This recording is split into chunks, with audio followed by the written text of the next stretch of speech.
All right, welcome back. Hope you enjoyed the snacks downstairs. We've got lunch coming after the keynote as well. All right, so we're on to our first in-person keynote. I'm not going to introduce the keynote, though. I'm going to introduce the person who is going to introduce the keynote. And that person is Immony Men. So I've had the pleasure of working with Immony for many years now. Let me tell you a little bit about him. He's an artist, educator, and community-based researcher. He's an assistant professor in the Faculty of Design at OCAD University. His research focuses on developing a theoretical framework for understanding, specifically Khmer and Cambodian, diasporic experience through media praxis, critical race theory, and various forms of community engagement. His practice takes the form of research creation projects, such as interactive installations, interdisciplinary performances, social artworks, and participatory community projects. And as I said, I've had the pleasure of working with him through Public Visualization Studio on a number of projects. So, Immony, come on up.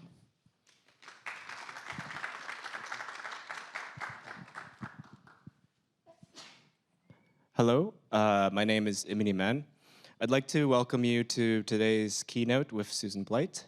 Thank you so much for joining us for this presentation. Before we begin, I'd like to start this event by offering a land acknowledgement. This event is being held at Toronto Metropolitan University in Toronto, which is part of the Dish with One Spoon territory. The Dish with One Spoon is a treaty between the Anishinaabe, Mississaugas, and the Haudenosaunee that bounds them to share the territory and to protect the land.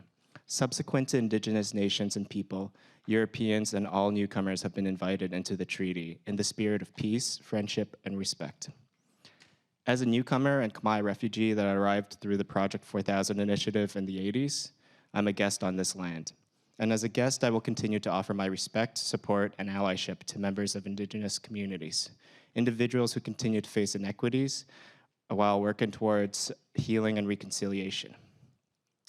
Through learning, listening, collaborating, resource sharing, I continue to work towards supporting Indigenous solidarity while being conscious of my presence in these spaces within the artistic communities and institutions that I'm a part of. It is with great pleasure to introduce you to an artist, researcher, colleague, and friend that I respect a lot. Susan Blight is Anishinaabe and from the Couchiching First Nations. She is an interdisciplinary artist working with public art, site-specific intervention, photography, film, and social practice. Her solo and collaborative work engages questions of personal and cultural identity and its relation to space. Susan is the co-founder of Ogima Mikana, an artist collective working to reclaim and rename the roads and landmarks of Anishinaabeg territory with Anishinaabemowin, and is a member of the Indigenous Routes and is a member of the Indigenous Routes Artist Collective, which works to provide free new media training for Indigenous youth. Susan received a Bachelor of Fine Arts in Photography and a Bachelor of Fine Arts in Film Studies from the University of Manitoba. She also received a Master's of Fine Arts from the University of Windsor in Integrated Media. She is currently a PhD candidate in social justice education at the Ontario Institute for Studies in Education, and her dissertation looks at the visual and spatial formations of Anishinaabeg geographies of resistance.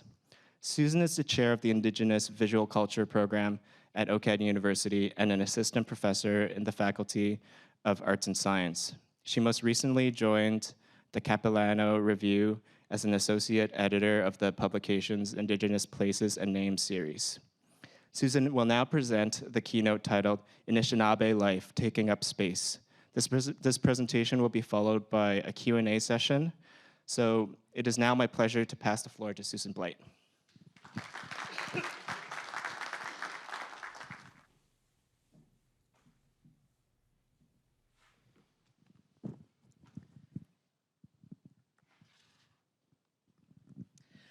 Ani bonjour, Bekanak Nindodem, Nanane Gunebik Nindigo, Kuchiching and Donji, Minwa Toronto Nindishitan Nongom, Nebejiko Medeo. Hello, my English name is Susan Blight. I'm Anishinaabe from Couchiching First Nation.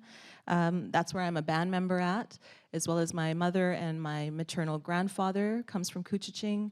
My maternal grandmother comes from Nekachawanan, also in Treaty 3, and my father's mother from Mishko-Simini-Zibing, which in English is Big Grassy First Nation, which is a reserve in Treaty 3. I now live in Toronto. I've lived here since 2010 and have spent the last 13 years not only working and living here, but coming to understand or trying to understand what it means to be a good guest on these territories. So I thank you, Immony, for that really beautiful and fulsome land acknowledgement. I do also want to offer a thank you to Immony and to Dave and all the organizers of the Media Architecture Biennale for the invitation to be here. I'm really grateful for that. Also an apology for being on Indian time this morning. It happens, the traffic in this city. Also a thank you to everybody working here today, to the folks who brought me this and brought me in, offered me water, to the folks who are going to offer food and help people to get where they need to go, and also the folks who will clean this room after. Those things are important and they contribute to us having a good experience today. So thank you.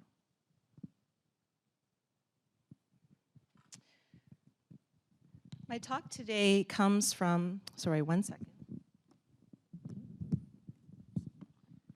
My talk today comes from writing that I'm doing in my dissertation, which is called The Resonance Anishinaabe Shapes of Love and Resistance. And today's talk is a bit of an experiment. This is the first time I'm actually producing or delivering this talk in person. So hopefully you'll approach this with that same spirit of experimentation, open-mindedness, and open-heartedness. Let us begin with an axiom. I find axioms helpful because in their application, we can decide collectively on a starting point. With an axiom, we don't get mired down in debates that aren't useful or debates that are actually harmful. We take the starting point as something we believe to be true, or at the very least, something we can abide. Let us begin with the axiom that the Anishinaabe are not a conquered people. We have been engaged in struggle against subjugation with the state of Canada for over 150 years. This talk I will offer today does not seek to understate the foundational and ongoing violence of settler colonialism. Because the work I am doing remembers, renews, and gathers together spaces of Anishinaabeg resistance, my ideas are necessarily attentive to the destructive nature of the state, but this is not the focus. This talk does not take as its argument whether we are not conquered, but firmly aligns the Anishinaabe with those whom the theorist and historian Paul Gilroy calls, quote, the rebellious colonized peoples of the world, unquote, whose sociality is a form of reworlding. How we gather, in fact, the very shape of how we get together culturally and socially is the major part of the work I'm currently engaged in, as is the sound of that gathering. Our language, Anishinaabemowin, spoken, sung, and heard. The other major part is the where of Anishinaabe conviviality, rebellion, struggle, and life and lovemaking. The how and the where are visual, oral, and spatial formations that offer insights into not only how the Anishinaabe resist, but the ways in which Anishinaabe quotidian practices are decolonial, anti-imperial, anti-border, and work against a settler futurity. Tina M. Campt, a Black feminist theorist and scholar of visual culture and contemporary art, writes that the quotidian is not equivalent to passive acts, but should be understood as, quote, a practice honed by the dispossessed in the struggle to create possibility within the constraints of everyday life, unquote. The Anishinaabe have a history of direct action in the form of both armed occupations and blockades on our land against the manifold devastations perpetuated by the settler colonial state of Canada. And we see this in places in Treaty 3, for instance, in Kenora at the armed occupation of Anishinaabe Park. We see it in Ontario at Stony Point First Nation, and in numerous blockades and occupations within Anishinaabe territory. We have a history of direct action in the form of both armed occupations and blockades. My work may reference these important times, but is especially concerned with the practices that may have gone unrecognized, deemed inconsequential, but that nonetheless have impact on the possibility of return, repatriation, and restitution. And those 3 R's are something that I want you to keep in your mind, because that's what we're working towards. Return, repatriation, and restitution. Our habits of assembly and renewing our habits of assembly are not an absence of political weight, but are, following Tina M. Campt, a means through which we marshal beauty, care, dignity, and dissent in our everyday lives as colonized peoples. This talk is meant to engage the question of what it means to have Anishinaabemowin, that is the language of the Anishinaabe people, in the built environment, on everyday surfaces and facades. In this talk, I am putting forward the idea that Anishinaabemowin present in media architecture goes beyond inclusion, equity, and reconciliation into something that is deeply political and profoundly right. At the heart of this proposition is a moment to choose how we engage Indigenous languages in public space and what it means for the lands, waters, human beings, and non-human beings of Anishinaabeg Ake or Anishinaabe land.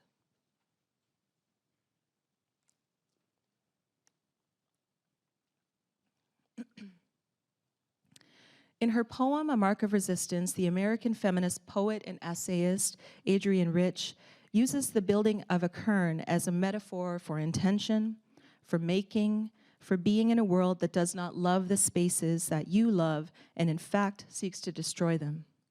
She speaks to the vulnerability present in the attempt to build. And this is the poem. With this work of my hands, these painfully assembled stones, in the shape of nothing that has ever existed before. A pile of stones, an assertion that this piece of country matters for large and simple reasons, a mark of resistance, a sign. And that's from 1957. Signs mean something to me and to my work. I've worked for many years on asserting Anishinaabeg self-determination in public spaces through signs. But there are other kinds of signs too. Other gestures, other marks that are meant to be seen from a distance. An Anishinaabe sense of place requires an interdisciplinary approach because it is never only one place in one time. With my work, I'm attempting to bring together things that may seem disparate, less likely, multiplex, and sometimes unknowable. I do this gathering because the shape itself may make something that helps us to understand why land matters to the Anishinaabeg. In 2013, I co-founded the collective Ogimamikana with Hayden King, who's an Anishinaabe scholar and political theorist from Chimnasing. Ogimamikana is a collective that works primarily in public art, intervention, and social practice, as Immony mentioned. The project is concerned, I would say, with a central conceptual question, and that question is how we bring art, activism, and language learning together. That question moves forward into I would say, a query, or perhaps a possibility, which is how those things relate to Anishinaabe cultural aesthetics, and how tapping into those aesthetics can be a way to both contribute to an Anishinaabe cultural and political resurgence, but also decolonization and social justice more broadly. We as Ogimamikana started putting up these signs that you see here. We would just simply make an Anishinaabe version of a street sign so that it resembled exactly the official city sign, and we would just put it over top. We would do these actions without permission. We would go early in the morning with a ladder and do these actions, and then sort of let it go and wait to see how long it took for the city to remove them. And sometimes that was 3 days, and sometimes it was 3 weeks. This action was really meant to allow us the opportunity to assert our language in public space, but also to think meaningfully and deeply about the history of that place. We thought about the colonial history of that place, but we also thought about what these sites mean to Anishinaabe people. It was an action done in solidarity with the Idle No More movement. And for us at that time, it was a really simple thing. It was about articulating our presence in urban areas, calling the colonial state to task for erasing our presence in cities, and communicating with other Anishinaabe living in the city. Our first intervention, which is the one you just previously saw at Queen Street West in McCall, our first intervention and the project more broadly is a tribute to the women leaders of the Idle No More movement, one of the most visible Indigenous resistance movements of my adulthood. This was a movement where Indigenous folks and allies took to streets, shopping malls, highways, and bridges, and not only protested, but round danced.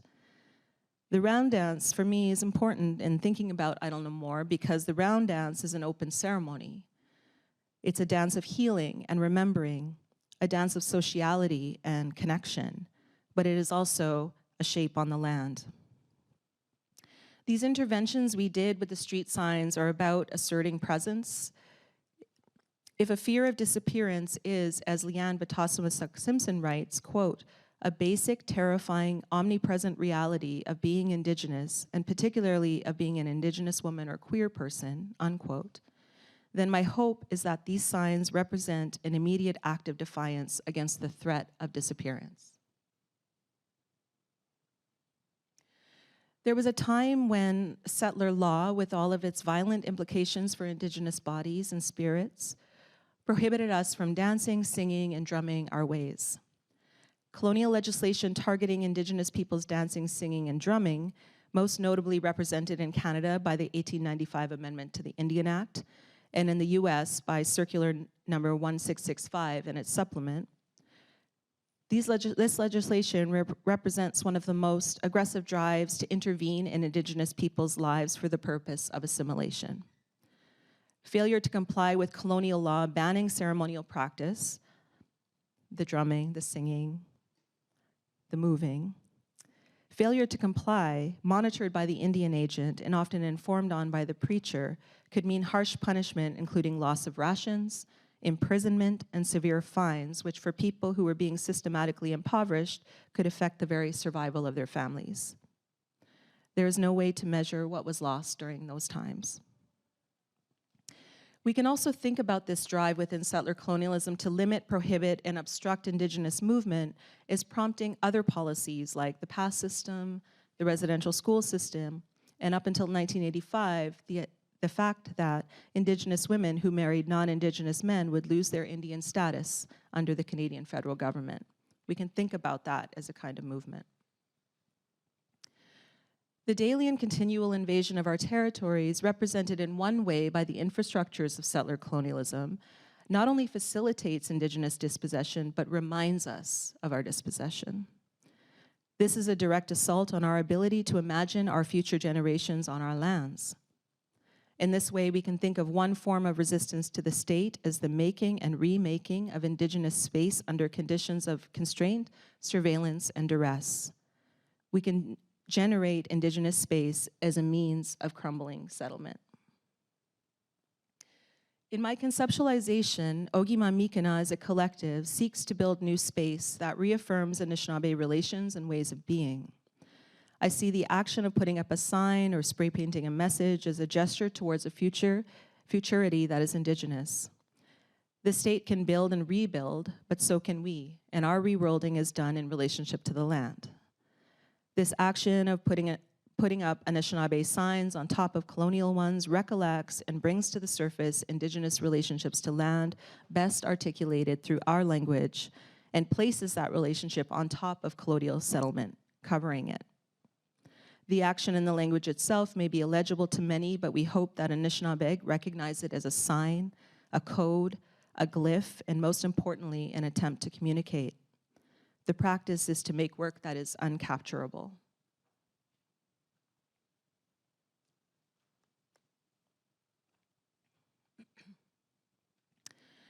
Ogima is very, I would say primarily, concerned with the Anishinaabe imagination and its relationship to Anishinaabe freedom.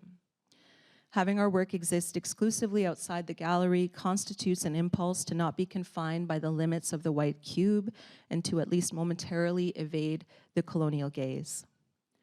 We see ourselves as simultaneously part of a collective momentum and self-determined individuals. We use movement as well as these signs to announce our presence in the world and to co-create knowledge. At the heart of the project is a rebelliousness. It's a spirit of not needing permission to claim space for our language, or not needing approval from the state to claim space for our bodies to move through the city, and of not really giving a shit whether Canadian law or Canadian politics of respectability allowed us to be here. Refusing to disappear forms the crux of Indigenous resistance to settler colonialism and to our very lives as Indigenous peoples before and after settlers arrived here. Long before the rupture, we knew that embodying Anishinaabeg intelligence is to promote life. By striving to be in good relation to all beings, we are sustaining our health, well-being, and the longevity of Anishinaabe life. These cultural practices, often denigrated and pejoratively characterized as folksy or symbolic by settlers, are actually practical. We are doing what we can to be here. These are methodologies of survival. Now that said, although we ourselves have worked outside of the gallery and outside of municipal or provincial governmental processes, this work has been taken up by those who do work within those systems. After our collective began to get noticed, we got calls and emails from architects, airports, city planners, and the DuPont by the Castle BIA, which is what you're seeing here. So on the left, you see the sign that Kakegamic put up at the corner of Davenport and Spadina. We were approached by this BIA, DuPont by the Castle BIA, who wanted to do something more official and to actually have Anishinaabe language on their signs permanently. We met with them and let them know that's not really how we work. We work outside of those processes, but that we would consult. And we did. And they did that work. And it took 2 years, but they eventually got the official signage on 3 locations within their neighborhood, Davenport and Spadina, Davenport and DuPont and Spadina, and that's the sign that you see on the right.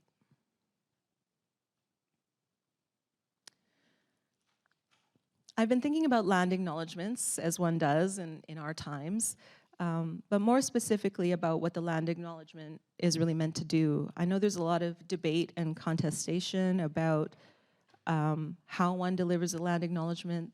They are also deeply political. My interest, though, is really about the land acknowledgement and what is being attempted when we deliver a land acknowledgement. I think the land acknowledgement is useful because it raises that question of what we are actually attempting to concretize. It references histories that have been erased or concealed, because no matter how you are delivering your land acknowledgement, you are ultimately talking about dispossession, conquest, loss, and removal. The meaning in the land acknowledgement lies not in the naming of the Indigenous nation or nation on whose land you stand on necessarily, although that is important, but how you found out that information and when you named it. Because no matter how you found that out, there was a time at which you had to probably Google or learn from someone else whose land you were on. So you named it. You named that somebody and somebody's ancestors have been dispossessed or removed. I understand completely why one might consider it impolite to bring up genocide. And I promise you that we are fully aware that we dwell within genocide and ongoing genocide. And I, for one, appreciate the articulation or at least a gesture towards the need for repair, restitution, and repatriation. I would argue it's better at this stage in Canada to discomfit those who benefit from settler colonialism and embrace the awkwardness of naming the death drive even in the presence of those it targets. I think there's an awkward good and an awkward bad, and I say that we name the rupture that has occurred and the world's lost. In 2015, we began as Kakegamic, a billboard campaign within Anishinaabe territory. We did 4 different sites. This one is in Thunder Bay, Ontario. So you may know that Thunder Bay is a location, a city within northwestern Ontario that is deeply violent towards Indigenous people. There have been books written about this. You might have heard a book called 7 Fallen Feathers, which is about a number of Indigenous youth, 7 Indigenous youth within Thunder Bay who either went missing or were murdered or killed and whose deaths were under investigated. So the violence within Thunder Bay is not only perpetuated by citizens, but also the police who under investigate murders and disappearances, but also perpetuate violence themselves. So this space of Thunder Bay is one that is deeply harmful.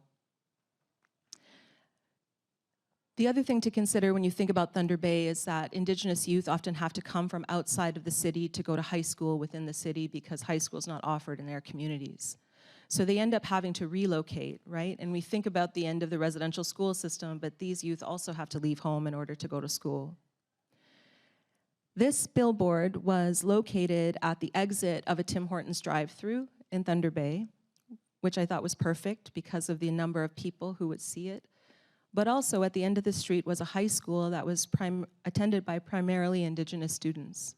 And we thought it was meaningful to offer them something that reflected back their own language and their own ways of knowing and being. What you see on the billboard is an abstracted representation of something, a place in English that is now called Mount McKay. We know this mountain as Animikiwachu, the Thunderbird Mountain.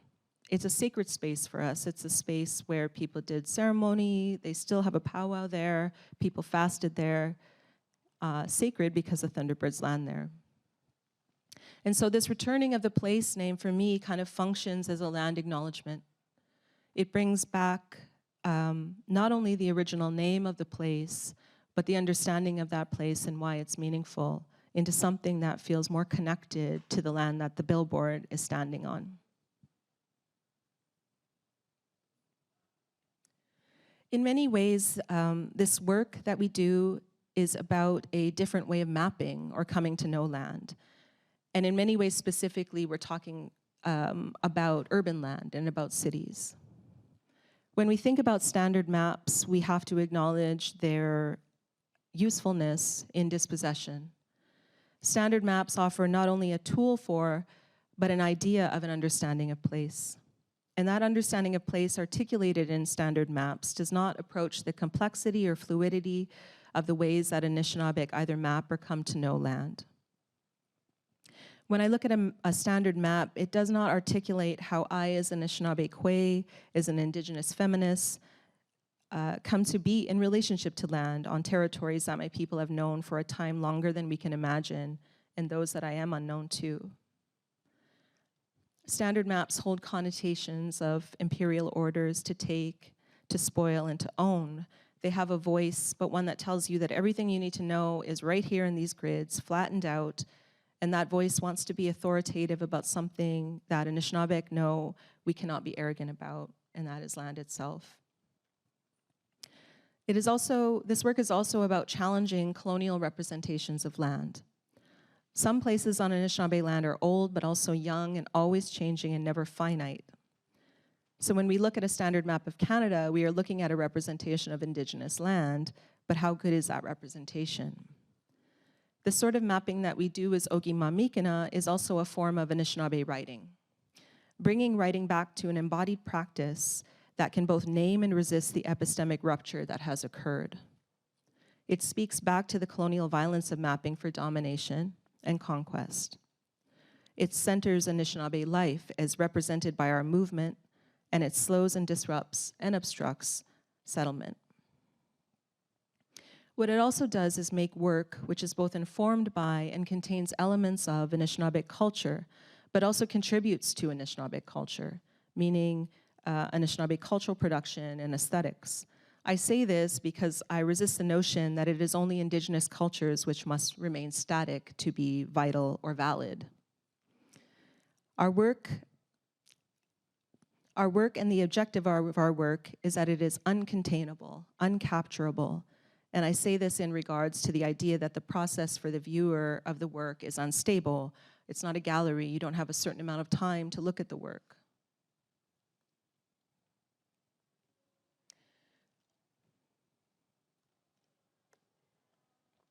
I also want to stress that it's not that I don't think that Anishinaabe geographic knowledge contains or includes cartography. I know that we mapped, I know that we continue to map, but I think it's different than standard maps. And I do see those maps as really distanced from Anishinaabe consciousness. And so when the Canadian or other government includes Anishinaabe words in public space, it doesn't necessarily communicate the land relationships that inform those words or the placemaking that occurs via those words in the knowledge contained within them. And this makes Anishinaabemowin just words for a place rather than an understanding of space-time. In the making and practicing of that understanding of land, a presence lingers afterwards. That presence, what it looks like, can be mostly unknowable, but sometimes it can be seen and made coherent. And so I really love this tweet that I pulled from Shred Flintstone. He's a Ojibway geographer on Twitter. And on the left, he has an old colonial rendering of Anishinaabe trails, like trails in the state of Michigan that were used by Ojibway people and Adawa people over long periods of time. On the right, he's got the map of current interstates. And you see here that they mostly follow the old trails. And I think about this when I talk, I talk a lot about histories and stories being obscured or erased, but in reality, they're there, they linger, they have a presence that lingers in spite of that erasure. I think it's very powerful, quite profound. This work is work we did last year under the Gardiner Expressway. For those who aren't from Toronto, the Gardiner Expressway is the primary highway leading into the city of Toronto. It's quite the barrier, I would say, through the city as well. So there is a kind of, I guess I characterize like an urban renewal project called the Bentway under the Gardiner. It's similar to like the High Line in New York or places like that. They curated this space under the Bentway for a number of artists under the theme of the street last year and approached us. So what you see here is those concrete sort of shapes like this are called bents, hence the Bentway, and they actually hold up the highway.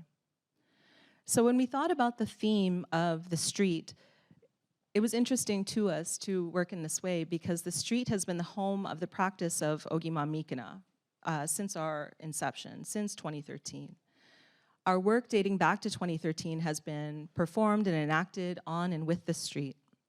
From our initial intervention campaigns, replacing street signs and historical plaques, and a billboard campaign on the sides of or overlooking streets, to banner drops that we did over the Gardiner, overpasses, and graffiti and street art on the walls supporting Ottawa's busiest highway. We've worked with the street. Each of these examples speaks to the heart of our practice, reclaiming urban space for Anishinaabe language and life. Our home and our medium is very literally the street. And so we did this vinyl transfer onto the Bentway. We took over 8 of the bents, kind of one after another with Anishinaabe language. And so whether we're speaking to other Anishinaabe in the city, as I mentioned before, or saying to each other that we see you amidst the erasure that is so common in Toronto, or speaking to our non-Indigenous neighbors, reminding them that they are on Indigenous land, the assumption we make here is that these are our streets. They always have been and they always will be. The prompt that the Bentway offered us read, "The street, taking on, back, from, and to." This to us is a legitimate frame in our times, but we wonder what it means to be in relation to the street, to speak to and through it. The street or city infrastructure generally is typically viewed as static and cold, but necessary. There is a tendency for the noun-dominant English language to perpetuate this view.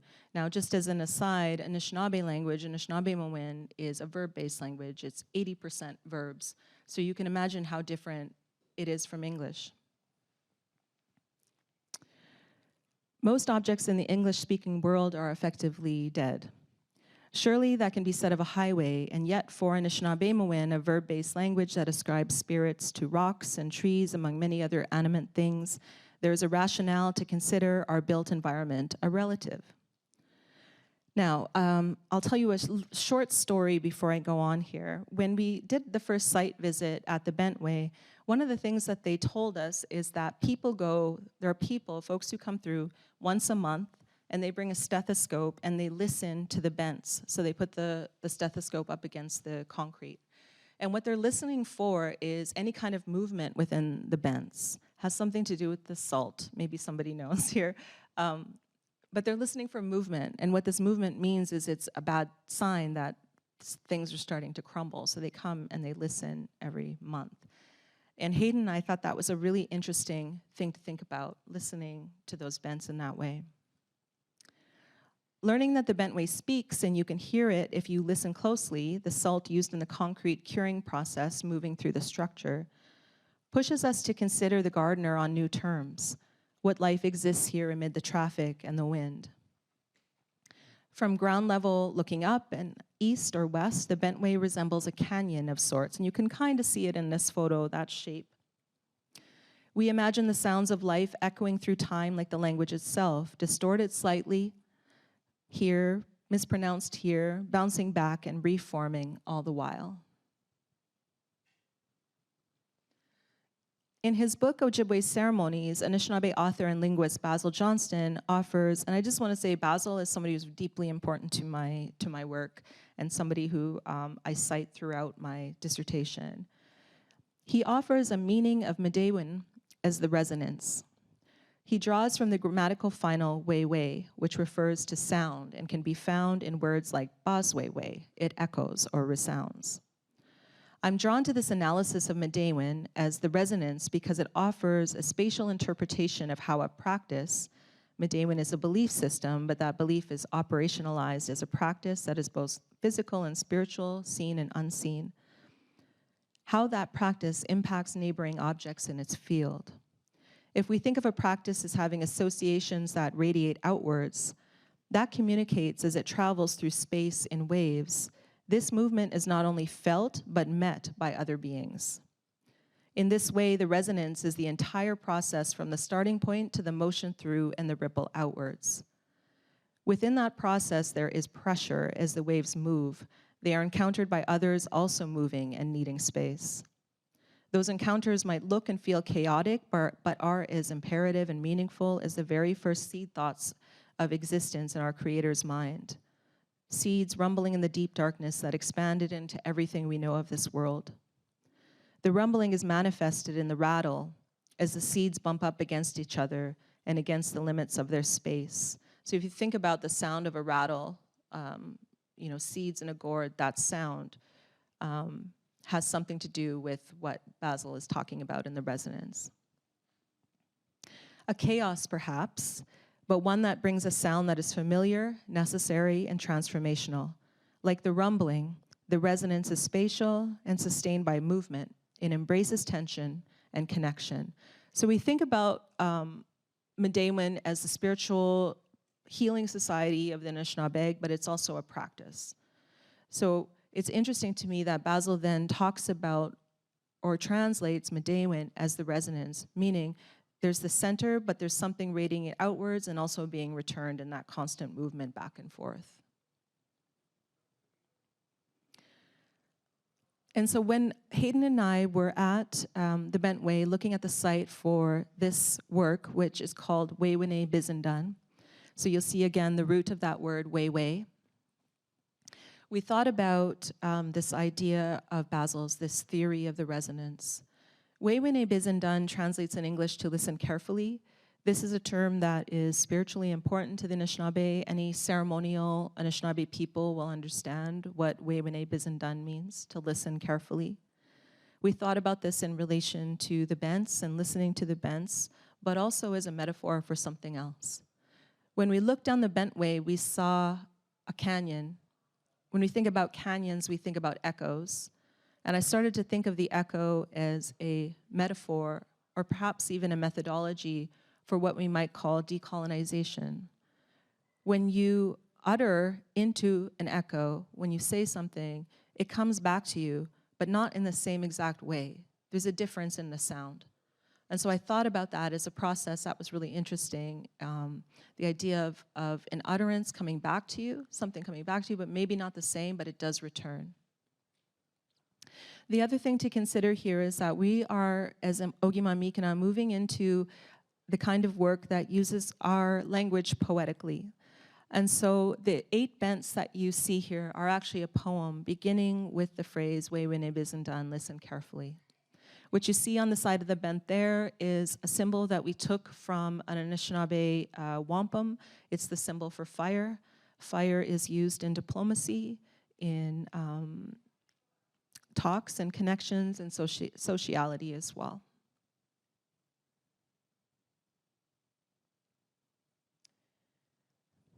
My work, in closing, my work cannot be separated from my understanding of land. This is land-based work.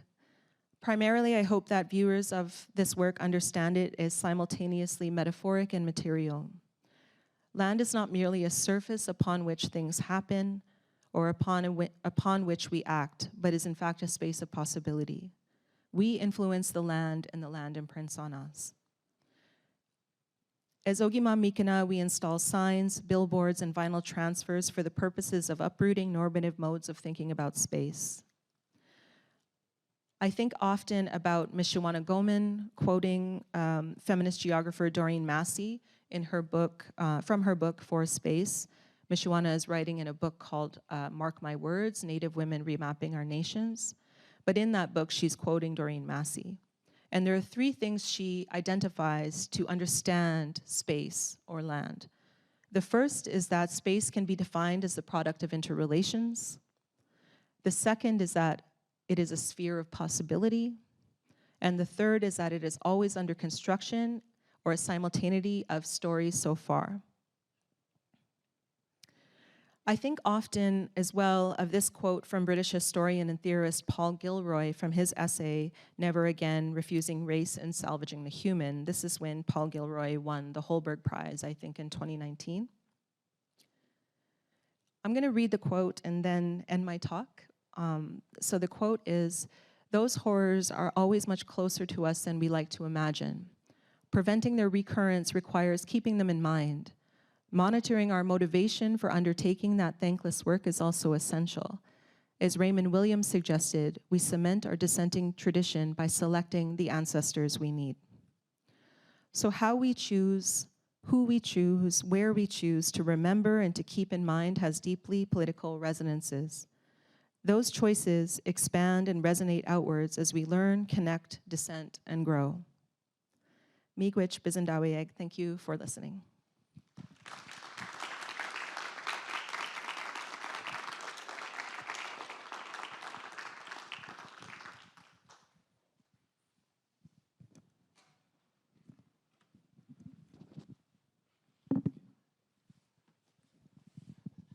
Thank you so much for sharing that with us, Susan. And I believe, is this on?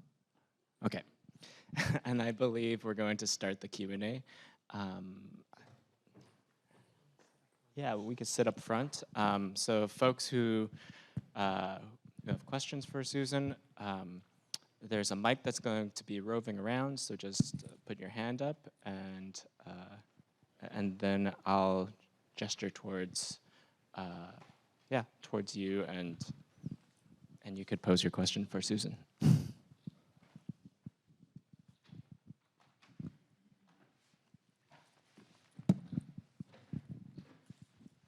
it going? Okay. Yeah, maybe perhaps introduce yourself, and then you could ask your question. Yeah, thanks. My name is Paul Chavez from Air in Los Angeles, also known as Yanga, where I am with the Tongva people.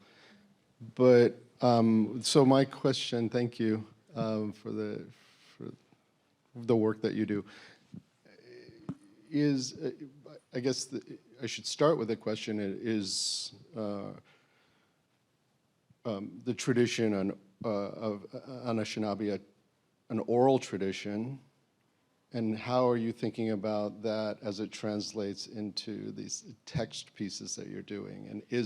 And I guess the third part of that is you're doing the listen carefully, which brings it into a sound, but is there also work that is done to sound the land as well?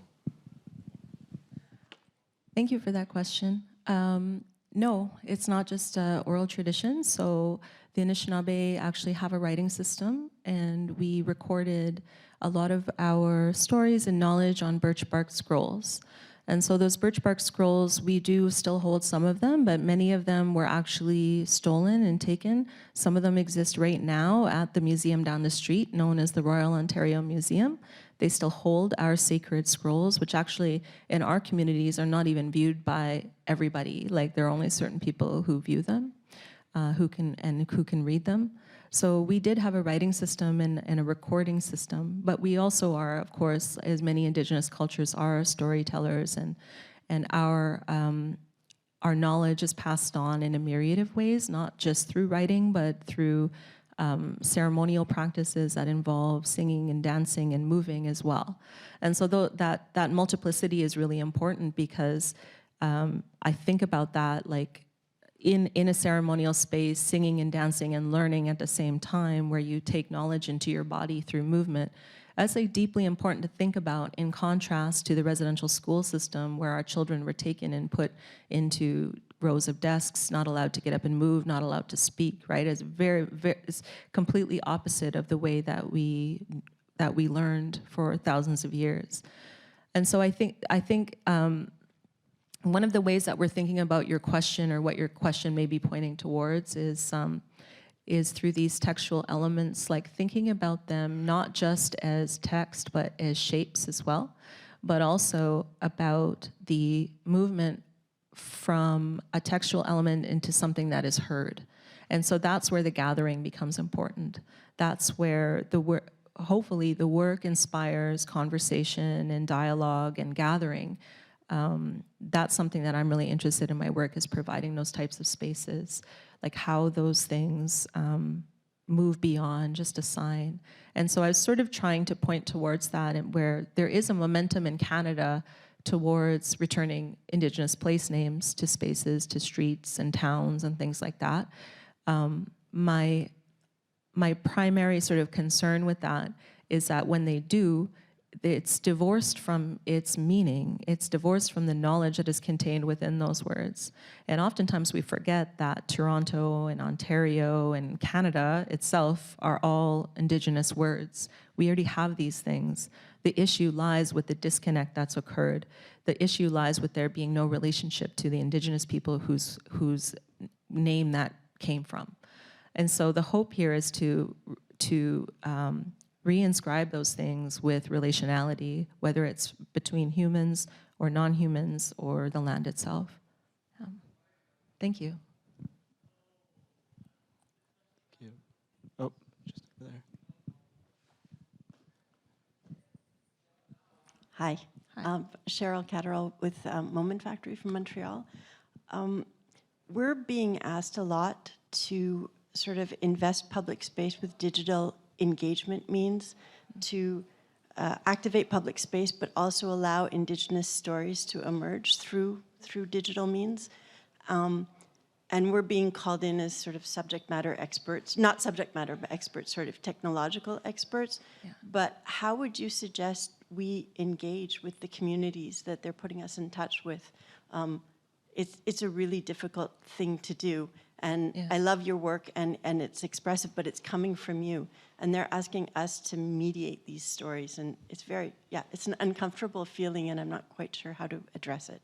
Yeah, I get that completely. It is, and oftentimes our processes, whether like institutional processes or sector-wide processes, don't facilitate what's actually needed, right? Which is the time and the relationship. I just flew back on Tuesday. I did an artist talk in Vienna, and one of the exercises that I did with the students was one that was shown to me by Collecta, who is an Indigenous archivist. And for the exercise, I got the students to go into pairs And one was a storyteller and one was a listener. And I asked the storyteller to tell the listener a short story about food, something personal, a recollection or a memory. And then they came back into the group, and the storyteller, or the listener, told the story that was told to them. Then we talked about it. We talked about what it felt like to tell another person's story. And some of the things that the students said was, I felt a responsibility. I felt like I wanted to tell it accurately. And I asked them, well, how would it be different if this person that told you the story was no longer there? And they admitted that it's different because they're there, they're hearing it as well. I also said, the other thing to consider is that you're in a class with this person, you're going to see them again, and that matters too. You feel more responsible. I then asked the listener, what does it feel like to have somebody tell your story? And they said, well, I was just listening, and they interpreted it, maybe they had different interpretations or different places where there was emphasis. And so what I told the students is this is something to think about here, is how we approach our research or our working together. Do you have a relationship to the person whose story you're telling? And that matters, that actually matters. So to me, it's like the time spent and the relationship building, we have to be very patient with that, because it does take time to build that relationship and to bring the people whose story you're telling with you the entire way. I don't know if that's helpful, but. Is it on? Okay. Yeah, it actually really is, because the traditional process is we'll say, okay, here's the canvas, put your story on it, which doesn't make sense at all, because just seeing your work, the canvas is the words, right? And that has to come from our collaborators. It can't come from us.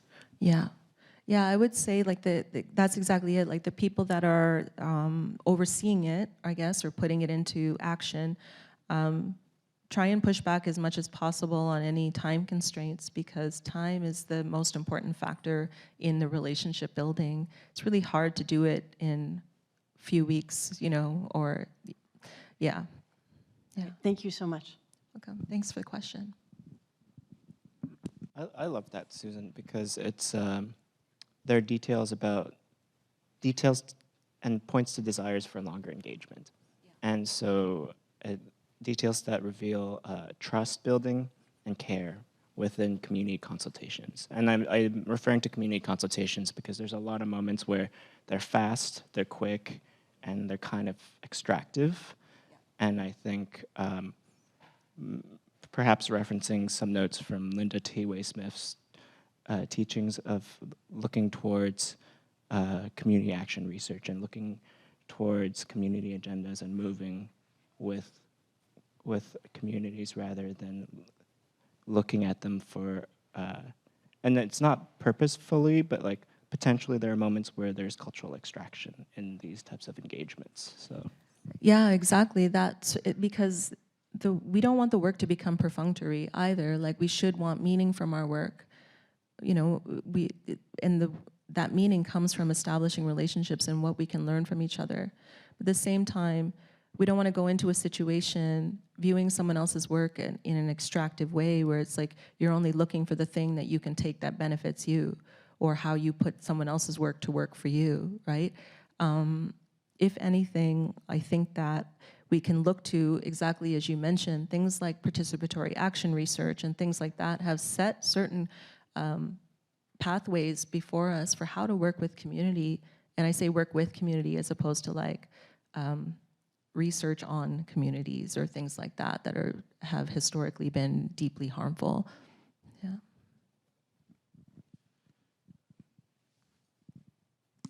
Are there other questions?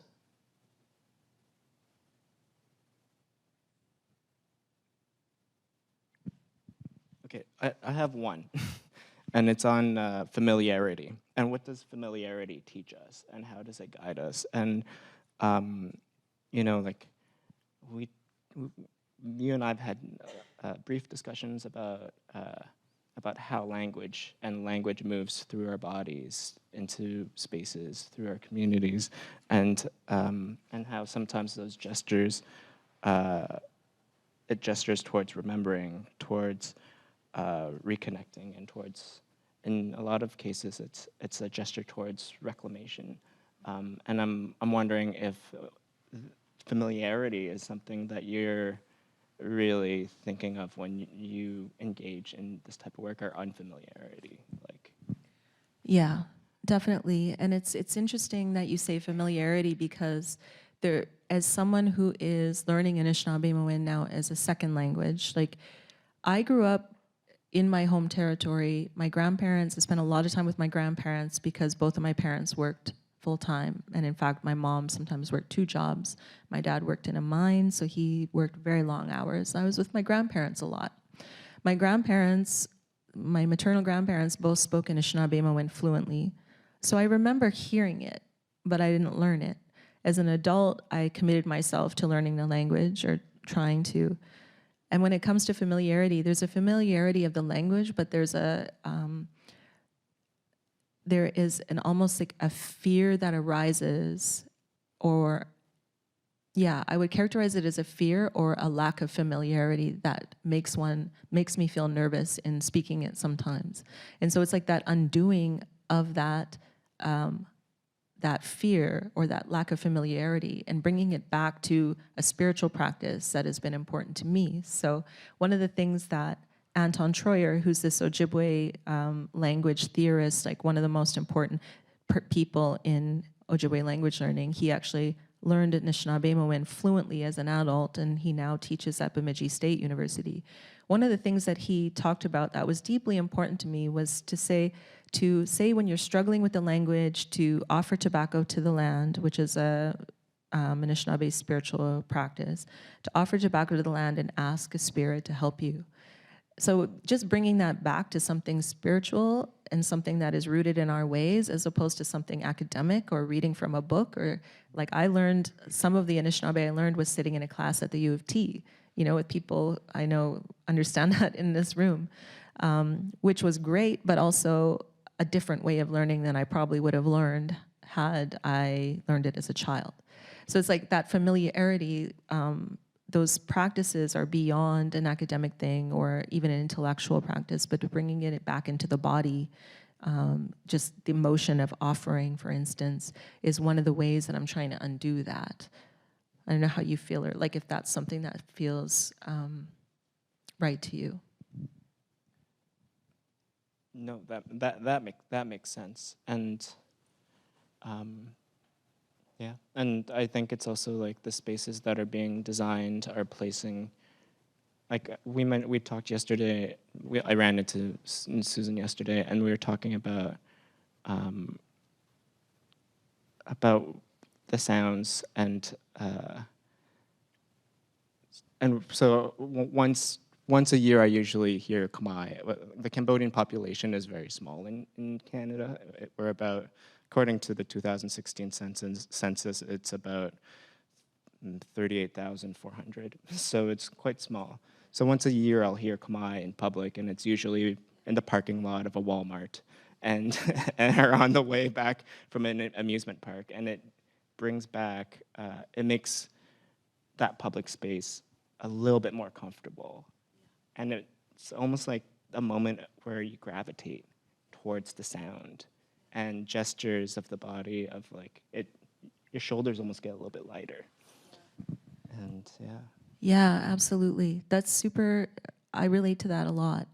One of the things that I've been thinking about in my work is, so I'm thinking a lot about Joshim Kakegamic's paintings. And Joshim Kakegamic is from my territory. He's one of the, what they call the Woodland School artists, along with Norval Morso and Carl Ray and people like that, and Daphne Ojig. And Joshim Kakegamic would make these paintings of these animals with like almost like lines of energy moving out from them, so that these animals are like vibrating in the paintings, like spiritually vibrating. And so I'm looking at these paintings and I'm thinking about them in English, like, oh, okay, I'm understanding this in an English way. But what I also started to think about is that there is no writing on these paintings in Anishinaabemowin. Even indigenous art theorists or thinkers are writing in English.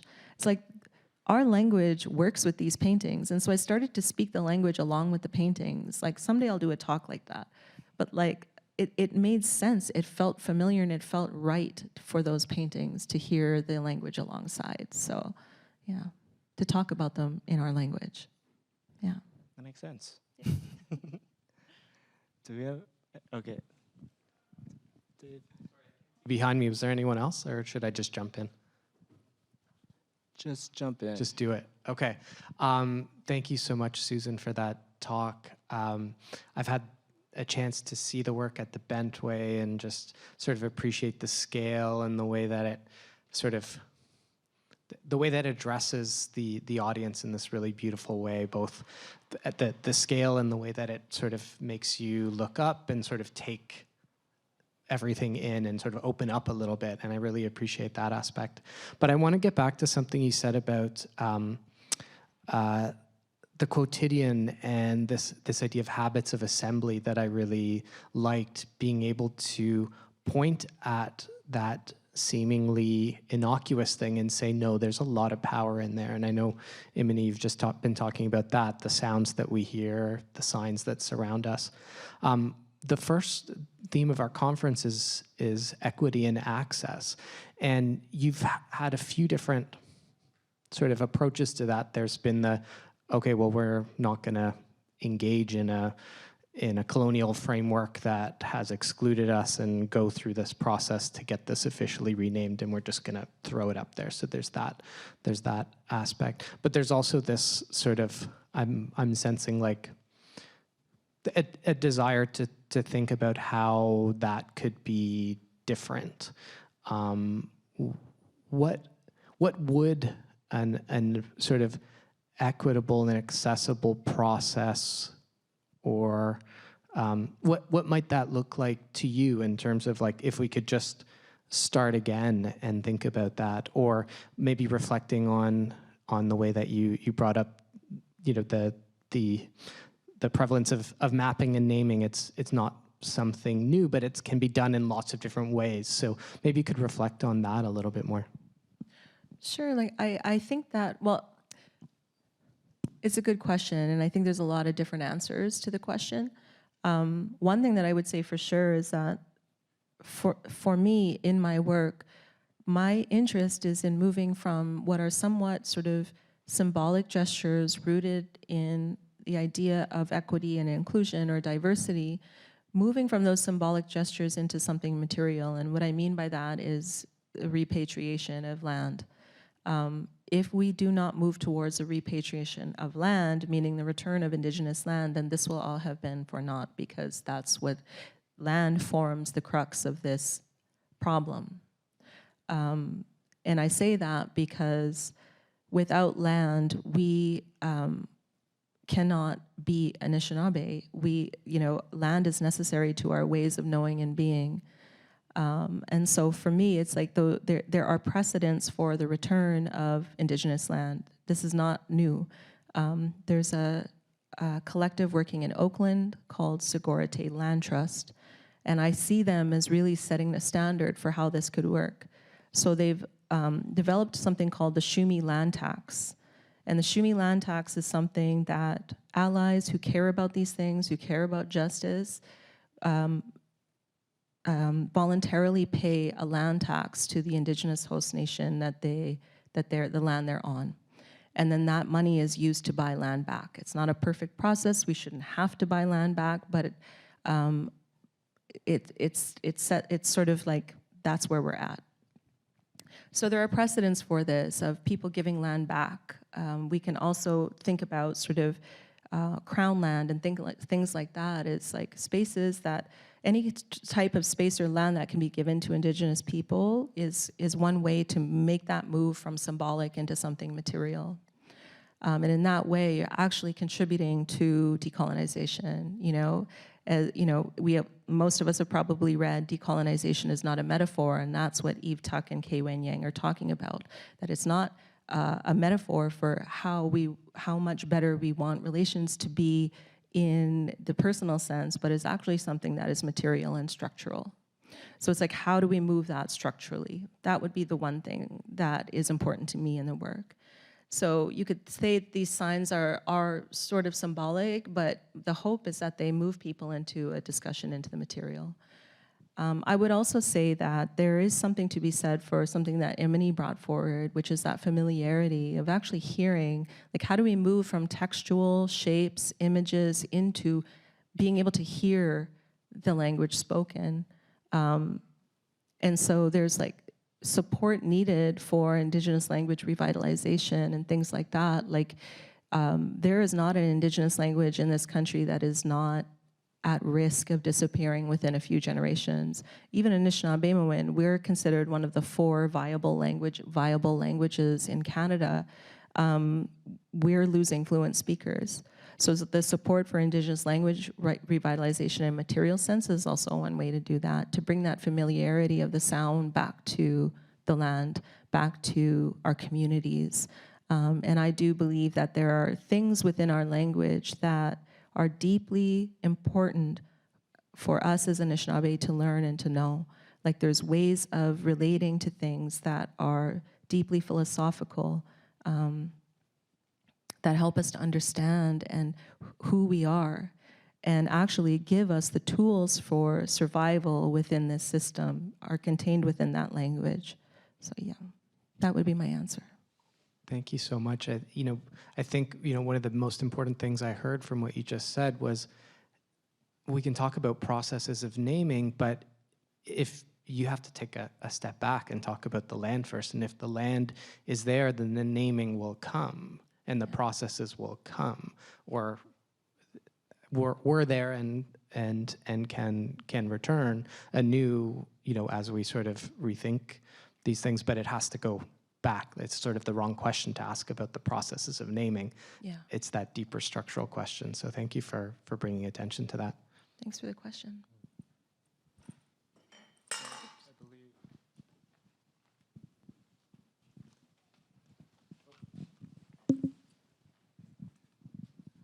Hi, thanks for an incredible talk and for very powerful and fascinating work.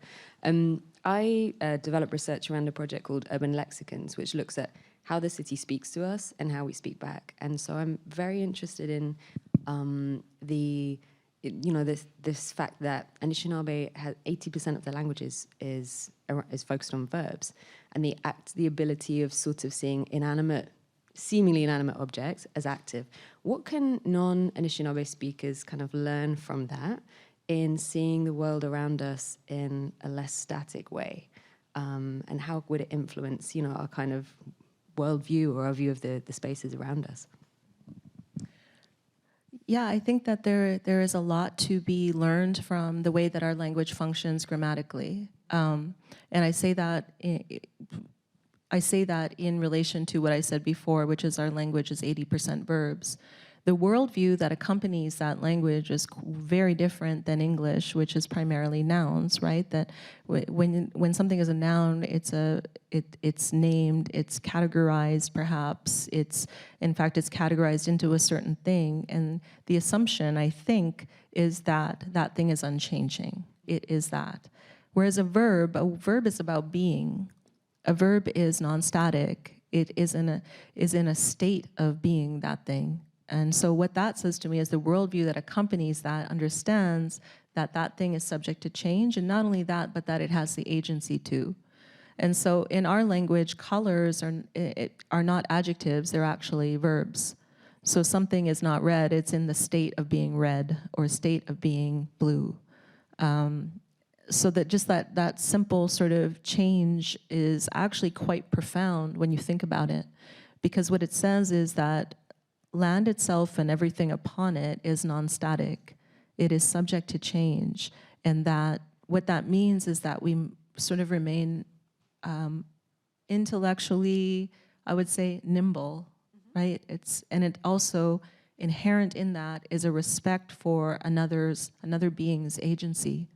So there's that, for instance, like these very, I would say, different epistemological things within the language that hold, I think, some very important solutions to the way that we view things, and I mean that in relation to climate catastrophe, I mean that in relation to how we treat each other as human beings, and even more broadly than that. Yeah, no, I think I totally agree with that. And I think even this understanding of seeing the city around you as energy rather than seeing it as property, because it's something, if it's static, there's a tendency to say, well, who owns this object or this building or this street, is quite a different perspective. So thank you. Yeah, thank you for that.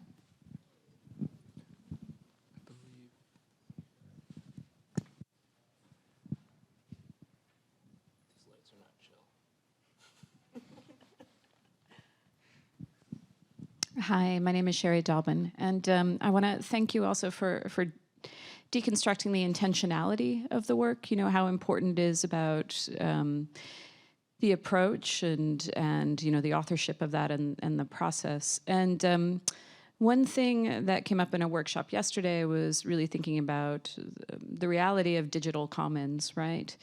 And so I just wonder, you know, have you considered, and what have been the considerations when you think about mapping, naming, and also, you know, some of the flexibility that the digital allows? For example, you would be able to actually say the names of places and be able to associate voice as well as visuals.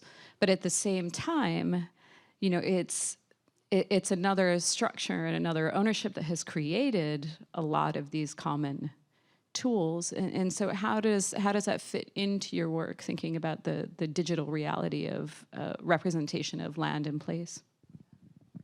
Yeah, that's a very interesting question. And I say that with the full knowledge that Native people, like Indigenous people, took to the internet very quickly. Like Indigenous artists were some of the first people to really utilize the internet in interesting ways. So I'm thinking of people like Archer Pachawas and the Electric Powwow and things like that. We took to it very quick, and I think when I think about it, and I've been thinking about it a lot recently, actually, I think it has something to do with the lack of limits to the internet, that the space itself is quite expansive, and that the connections through, like the way that information travels through the internet seems very much in keeping with at least an Anishinaabe way of thinking about those things. So I think about that, but I think our work primarily has been concerned with the material restoration of land. And so in that way, we've always sort of kept it into a physical space, or at very least it ends up in some kind of physical manifestation of asserting Anishinaabe self-determination.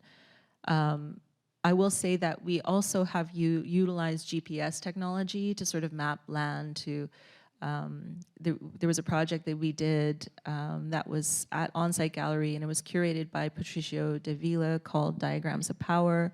And what we did for that project was we mapped out through GPS the shape of non-human beings that are spiritually important to us onto the land. These were like, I think the longest walk was like 17 kilometers, and it turned out to be like a shape of a thunderbird, for instance. We then put those maps into what we called a community newsletter and gave it away to community.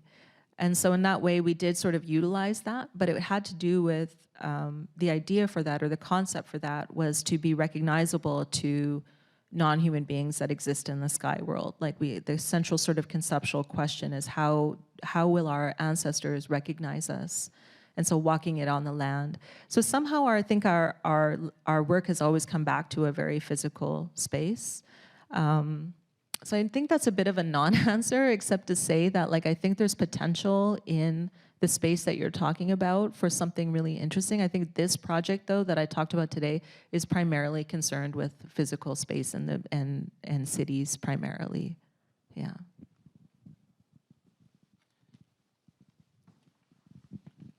I think we have time for one more question, and if not, I think we could wrap up.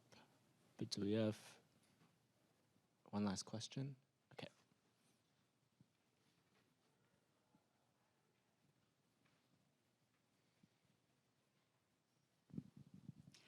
Hi, Susan. My name is Jessica Thompson, and I'm a faculty member at the University of Waterloo. I am so excited. I was so excited to hear that you were speaking, and thank you so much for sharing your wonderful work with us.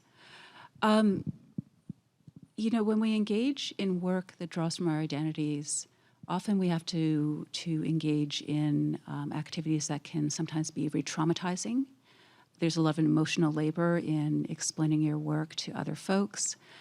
So I was wondering, maybe to finish off, if you could share with us, how do you take care of yourself? How do you engage in self-care? That's a really beautiful question. Thank you so much for that. That's a lovely question. For myself, my work is, I love my work and I work a lot. Immony and I were talking about this yesterday. Like, I work a lot. I not only hold the chair position and the professor position, but I'm a PhD candidate. I also an artist and now an associate editor. So I have a lot of jobs. But the work itself is always towards something that means something to me. Like, the work is towards decolonization and a better future for all people. Like, the work itself is good work, and so when it's good work, it doesn't feel as bad to work as hard. So that'd be the first thing I would say. I also take a lot of strength from my home. I go home quite a bit, and my family there, as well as my ceremonial family. I have a lodge that I belong to back home, so that for me is important. That's how I build up my strength again. And then I try to work hard, play hard as well. So I actually love to work out, so the gym is my happy place. I like to ride my bike. I have 2 cats, Andre and Zeus, who are like my sons, and they bring me a lot of joy. And I just sort of like to, like, spending time with my friends and family and my boyfriend are things that are also sort of fill up my cup of energy and the ability to be kind and generous to people that I come across. In terms of being Anishinaabe, one of the, we live by a praxis or an ethos and a praxis, I would say, of kindness and generosity, humility and bravery and honesty. And if you aren't those things, you cease to be Anishinaabe. Like, that's what makes us who we are. Now, that's not to say that you have to be perfect all the time. We all have our moments, but generally, that's what you're striving towards. And so that, for me, keeps me sort of like on a trajectory of just trying to be in good relation and to be the best Anishinaabe person I can be in the world, which for me is kind of a form of self-care, I think. Yeah. Thank you. Thank you, Susan. Thank you, everyone. Thank you.